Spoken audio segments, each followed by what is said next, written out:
காலையில் முருங்கைக்கீரை ஃப்ரெஷ்ஷாக கிடச்சிது. சரி இன்னைக்கு ரொம்ப நாள் கழிச்சு முருங்கைக்கீரை செய்யலாமேன்னு சொல்லிட்டு முருங்கைக்கீரை பொரியல் பண்ணலாம்னு சொல்லிட்டு அதுதான் ரெடி பண்ணிட்டு இருந்தேன். ஸ்கூல் டேஸ் காலேஜ் டேஸ்ல இந்த கீரையெல்லாம் பார்த்தாலே இன்னும் எனிமையை பார்க்குற மாதிரி பார்ப்போம். மேரேஜ்க்கு அப்புறம் ஒரு சில ஹெல்த் இஷ்யூஸ்லாம் ஃபேஸ் பண்ணதுக்கு அப்புறம் தான் இந்த கீரையோட அருமையே புரிஞ்சுது. அவ்வளோ நல்ல விஷயம் இருக்கு. Vitamin A, vitamin C, calcium, iron சொல்லிட்டு அவ்வளோ நல்ல விஷயம் இருக்கு இந்த கீரையில. ஊர்ல ஈஸியாக கிடைக்கிற பொருளை நம்ம அவ்வளோ சீக்கிரத்தில் எடுத்துக்க மாட்டோம், அலட்சியப்படுத்திடுவோம். அதே போலதான் இந்த முருங்கைக்கீரையும். வீட்டுக்கு ஒரு மரம் வளர்ப்போம்ன்ற மாதிரி வீட்டுக்கு ஒரு முருங்கை மரம் இருக்கும்.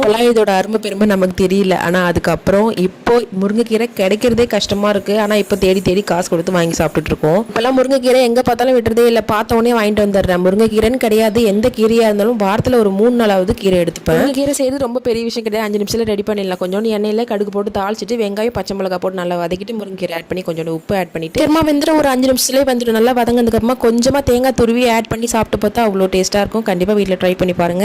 வீடியோ பிடிச்சதை லைக் பண்ணுங்க, சேனலை மறக்காம சப்ஸ்கிரைப் பண்ணி வச்சுக்கோங்க. நெக்ஸ்ட் ஒரு வீடியோவில் பார்க்கலாம்.